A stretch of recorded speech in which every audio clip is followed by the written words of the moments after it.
और सुनो स्वामी, विष मत पीना। शंकर भगवान ने अपनी पत्नी को अपने पास में बिठाया, समझाया, पार्वती तू मेरी अर्धांगिनी है। एक चतुर पति,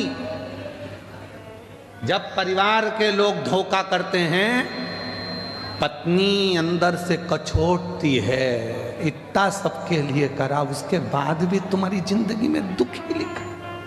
तब भी चतुर पति अपनी पत्नी के कंधे पर हाथ रखकर समझाता है, तुझे तेरे पति पर विश्वास नहीं है क्या? ऐसे बंगले गाड़ी अगर ले भी जाएंगे तो अपने पति पर भरोसा रखना, 4 फैक्ट्रियां और खोल दूंगा, उतना बल है अगर तेरा साथ मेरे साथ है। अगर तेरा साथ मेरे साथ है तो 4 फैक्ट्रियां, 4 दुकान और खोल दूं। बच्चों का क्या होगा तो उसकी चिंता मत कर। मैं जब आया था बड़ौदा में तो मेरे पास भी कुछ नहीं था, उसी ने तो मुझे दिया है। अगर ये खा भी लेंगे तो मेरे ललाट पर लिखा हुआ कोई नहीं लेकर जाएगा, वापिस जोड़कर आगे बढ़ जाऊंगा, जाने दो। शिव जी ने धर्म पत्नी के कंधे पर हाथ रखा, मां जगत जननी पार्वती के कंधे पर हाथ रखकर शिव जी कहते हैं, पार्वती तू कह रही है कि विष नहीं पीना? पार्वती मालूम है तुझको, तू जगत जननी है, जगत जननी है, और मैं देवों में देव महादेव हूं। अगर कल की ठंडी रोटी बहुएं नहीं खाती, मां रसोई घर में देखकर आती है कि रोटी कितनी बची है, और आते से जब बहू गरम गरम खाना अपनी माँ के लिए लेके आती है, सास के लिए, तो माँ रोटी निकाल कर दे देती है, बेटा मुझे ठंडी अच्छी लगती है। क्या माँ को ठंडी रोटी अच्छी लगती है? नहीं, सब गरम खा रहे हैं तो सास को भी गरम रोटी अच्छी लगती है, पर उसको मालूम है टिफिन में रखी है, बाद में फिका जाएगी, कहीं बाहर जाएगी, कोई को देना पड़ेगी, उससे अच्छा है ठंडी रोटी मैं खा लूं, वो खा जाती है। तो तू तो मां है पार्वती, तू जगत जननी है पार्वती, और तू कह रही है कि मैं विष ना पीऊं? शिव जी ने जब अपनी धर्म पत्नी को समझाया, मौन हो गई मेरी मां जगत जननी, मौन हो गई। आंख से आंसू बह रहे थे मां के। शिव जी बोलते हैं, एक बात बोलूं पार्वती? बोलो। तेरे बिना तो मैं विष भी नहीं पी सकता, तेरे बिना तो मैं विष भी नहीं पी सकता।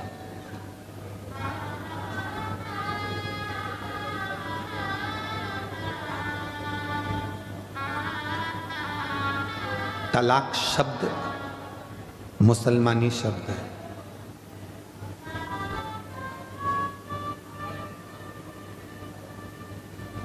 मुसलमान जितने भी पति पत्नी के विच्छेद कराने वाले जो शब्द हैं, ये सब दूसरों के हैं। हमारी भारतीय परंपरा में, सनातन धर्म में एक भी ना तो मंत्र ऐसा है, ना कोई साधना ऐसी है, और ना कोई नियम ऐसा है कि पति पत्नी को कोई अलग कर सके। पति पत्नी 7 जन्म तक एक दूसरे के हैं, बस उनके विचार मिलना चाहिए। ये सब शब्द दूसरों के हैं।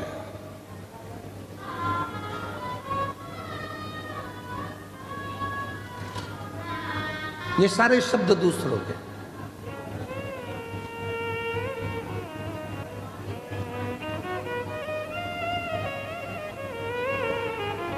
क्यों चिंता करते हो? तू बोल, मैं तेरे बिना तो विष भी नहीं पी सकता पार्वती, तू बोलेगी तो मैं विष पीऊंगा। ठीक है। पार्वती जी ने कहा, गणेश जी, कार्तिकेय, अशोक सुंदरी, जया, विषहरा, शामली बारी, दौतली देव, इन सब बच्चों को दूर कर दो, नंदी को भी दूर कर दो, तब विष पीना।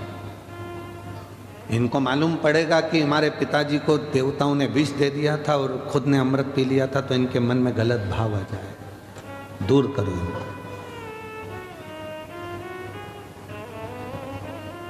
इनको दूर कर दिया था, सबको भेज दिया। गणेश जी चले गए, अष्टविनायक बनकर बैठ गए। कार्तिकेय गए, श्री सैलम पर जाकर बैठ गए। अशोक सुंदरी काशी में जा गई। जया विषहरा शामली बारी दो तली देव हरिद्वार पहुंच गए। सब चले। नंदी बचा था। शिवजी ने कहा, नंदी विष पीऊंगा, तुझे अच्छा नहीं लगे, तू जा।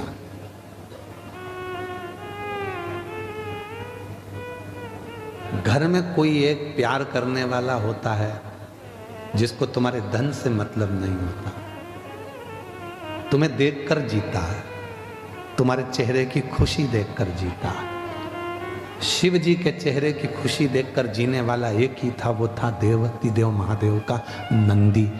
इसलिए आज भी मंदिर के बाहर उनका चेहरा देखता रहता है बैठकर। वो जीना से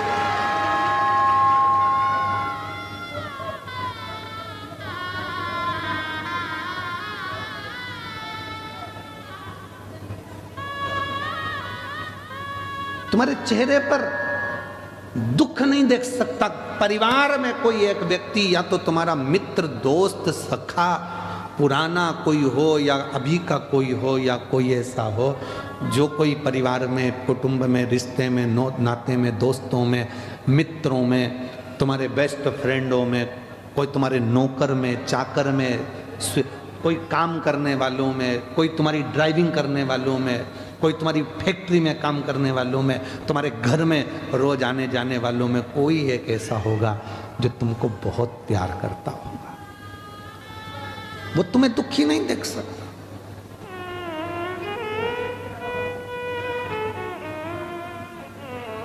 नंदी जाओ। नंदी कहते मैं नहीं जाऊंगा, तुम विष पियो। पार्वती जी ने पूछा तो शिव जी का कहना नहीं मानेगा? नहीं, विष पीने के बाद हो सकता है इनको चक्कर वक्कर आ गए, गिर पड़ गए तो मुझे लेके भगना पड़ेगा ना हॉस्पिटल। ड्राइवर का होना और गाड़ी का होना तो जरूरी है ना। शिवजी मुस्कुराकर बोले, मैं विष पीऊंगा, थोड़ा बहुत गिर गया तो नंदी बोले, आपके पास रहकर चिंता मत करो, थोड़ा बहुत अगर विष नीचे गिर भी गया, आप चाहते हो ना किसी को नहीं मिले, मैं बैठा हूं, जो गिरेगा ये नंदी चाट जाएगा,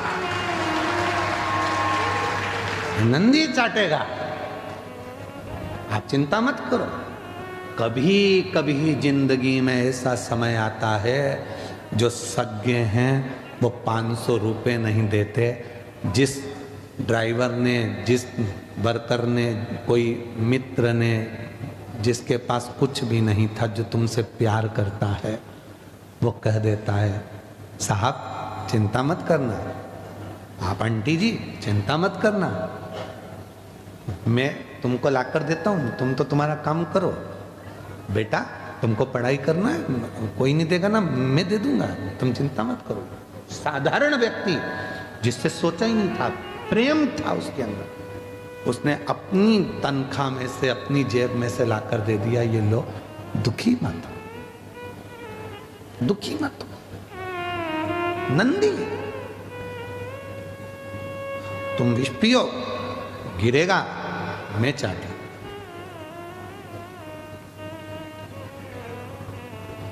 पार्वती जी के चेहरे पर मुस्कुराहट आ गई।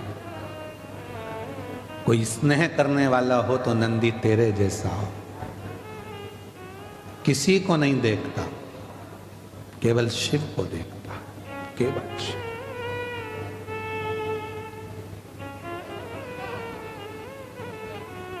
केवल शिव को, उसके सिवा किसी को नहीं। शंकर की ओर उसका मुख होता है और शिवलिंग की ओर देखता रहता। देख,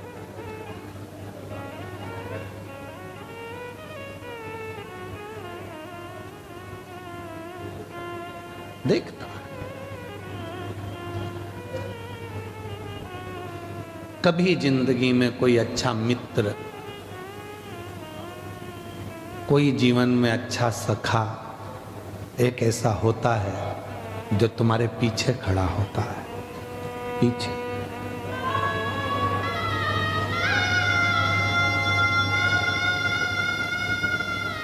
कोई जिंदगी में कोई अपना एक ऐसा हो जाता है जो तुम्हारे पीछे खड़े होकर तुम्हें हिम्मत देता है, घबराना नहीं, मैं हूं।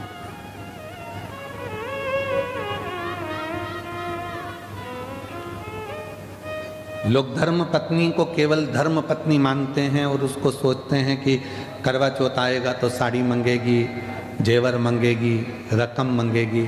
कभी विचार करना, वो जेवर, वो साड़ी, वो रकम अपने लिए नहीं मांगती है। उसको मालूम है जिस दिन मेरे पति पर अगर थोड़ा भी दुख आया तो मेरे जितने जेवर हैं वो इसी के काम आने वाले हैं, मेरे लिए इसी के काम है।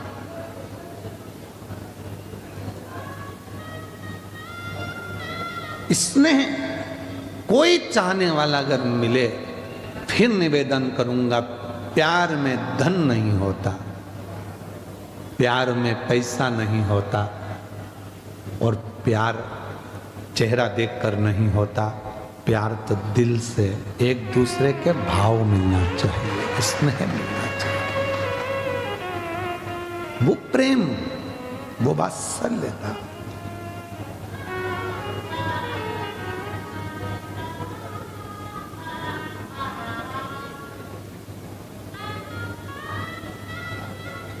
हम जिन मित्रों की किताब लेकर पढ़ते थे, हम जिन मित्रों के कपड़े पहनकर स्कूल चले जाते थे, उन मित्रों के भी रिश्तेदार कहते थे तेरे कपड़े मत दिया कर इसको।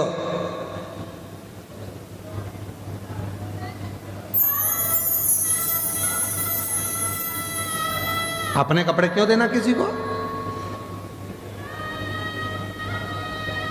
उसके घर में खाने का नहीं है, तू उसके कपड़े पहनेगा तो तेरे घर में भी कुछ नहीं बचेगा।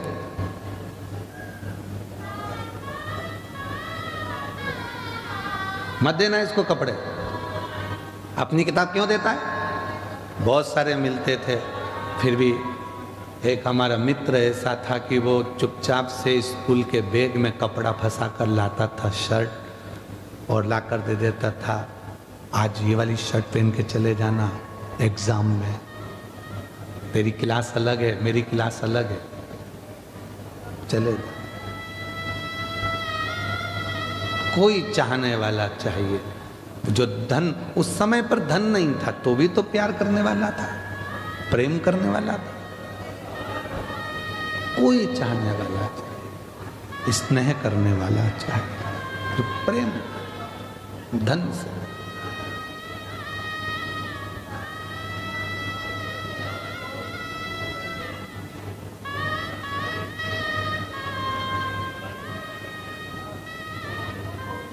महाराज जब स्नेह पार्वती जी ने देखा शिव जी को कि शंकर भगवान विष पीने की तैयारी में है, पार्वती जी ने विचार कर लिया मेरे पति विष पिएंगे, मैं क्या करूं? आद्य शक्ति जगत जननी जगदम्बा दुर्गा भवानी जैसे ही शिव विष पी रहे थे, पार्वती जी उनके कंठ में जाकर बैठ गई। मां पार्वती कंठ के अंदर विष को नीचे उतरने ही नहीं दिया। उतरता तो मरते ना, उतरा ही नहीं। पार्वती कंठ में बैठी है, वो विष उसी गले में घूम रहा है, नीचे नहीं जा रहा। अगर विष नीचे चले जाता तो शंकर पूरे नीले पड़ जाते, पर उनका केवल कंठ नीला पड़ा, इसलिए नीलकंठ महादेव हो गए। नीचे ही नहीं गिरने दिया, विष को जाने ही नहीं दिया, कंठ पर रोक दिया। मेरी जीजियों, मेरे जीजाओं, घर की एक धर्म पत्नी केवल ऐसी होती है, तुम्हें लगता है कि वो घर में रहती है तो बहुत ऐश और आराम की जिंदगी जीती है। तुम दुकान पर सर्विस में नौकरी पर रहते हो तो तुम्हें लगता है कि मैं ही थकता हूं, केवल मैं ही थक रहा हूं और वो ऐश की जिंदगी जी रही है। एक धर्म पत्नी अगर सच्ची है ना, तुम्हारे लिए भोजन भी बनाती है, बच्चों का टिफिन भी बनाती है, पढ़ाती भी है, बुजुर्ग माँ बाप की सेवा भी करती है, और शाम को तुम्हारी दुकान से आने का, ऑफिस से आने का इंतजार भी करती है, भोजन भी बनाकर फिर रात्रि को तुमको देती है। उसका समर्पण, लोगों के ताने भी सुनती है, विष भी पीती है।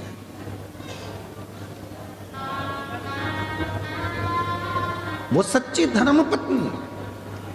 केवल विवाह हुआ, शादी हुई, एक आध बच्चे हो गए, जरा सी बात खड़ी हो गई और उसके पीछे तलाक हो रहा है, तो समझ लेना कि तुमने अपनी जिंदगी को भी सही जिया ही नहीं। और तुमको लगता है कि इस लड़के से तलाक ले लूंगी, दूसरी शादी कर लूंगी, या मैं इस लड़की से तलाक ले लूंगा, दूसरी शादी कर लूंगा।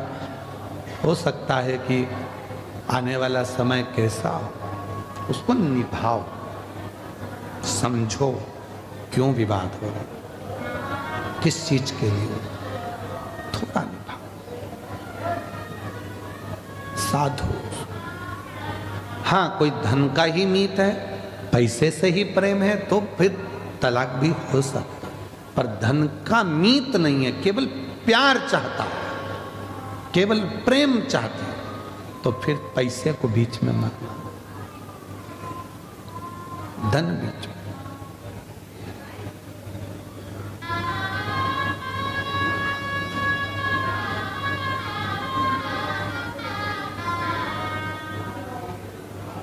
शिव से जब प्रीत बढ़ती है, प्यार बढ़ता है देवादिदेव महादेव से, तो मां जगत जननी कंठ में बैठ जाती, विष ही नीचे नहीं गिरा।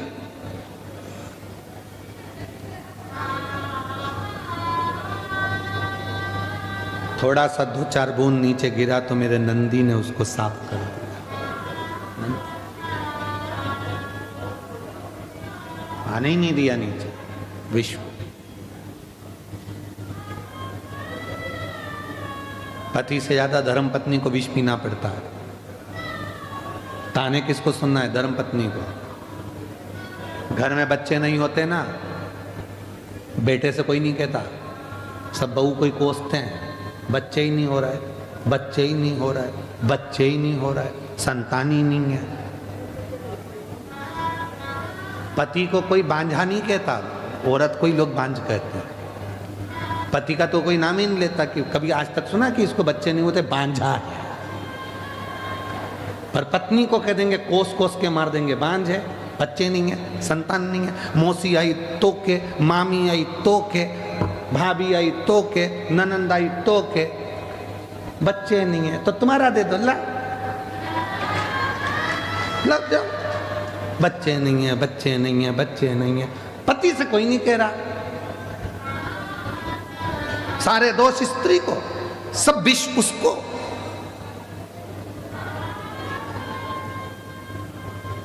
खाने में नमक नहीं डाला, इसको तो आता ही नहीं है। अरे भाई नहीं डाला कोई बात नहीं, भूल गई होगी इतने काम में। नमक की कटोरी तेरे पास में रखी है ना, डाल ले, चम्मच से हिला ले, और जितना ठूसना है ठूस ले। काय को माता बच्ची करती, नमक नहीं डाला, उसके प्राण खा रही, इसको तो बनाना ही नहीं आता, इसके बाप के घर से कुछ सीखे ही नहीं आई। आई सीख के मुंह चलाना, चलाए चलाए, अगर वो चलाएगी ना तो फिर तुम्हारा मुंह बंद हो जाएगा। इसलिए जो सीख के आई, बहुत अच्छी बेटा, कम नमक डालना चाहिए, उसको मालूम है सास ज्यादा नमक खाएगी ऊंची नीची हो जाएगी। शक्कर कम डाली कोई बात नहीं, शुगर ऊंची नीची हो जाए। अच्छा, हम आपसे पूछें बड़ौदा वालों, बताना जरा, उत्तर देना, सब समझदार बैठे हो, उत्तर दे सकते हो। पहले के समय में, दादा परदादा के समय में शुगर की बीमारी थी क्या? जम के बोलो, नहीं थी। नाथद्वारा में, श्रीनाथ जी की हवेली में, सांवरिया सेठ में, सालासर जी में, बाबा जी के यहाँ जितने मंदिर थे, तिरुपति में, चाहे जितने मंदिर होते थे द्वारका नाथ में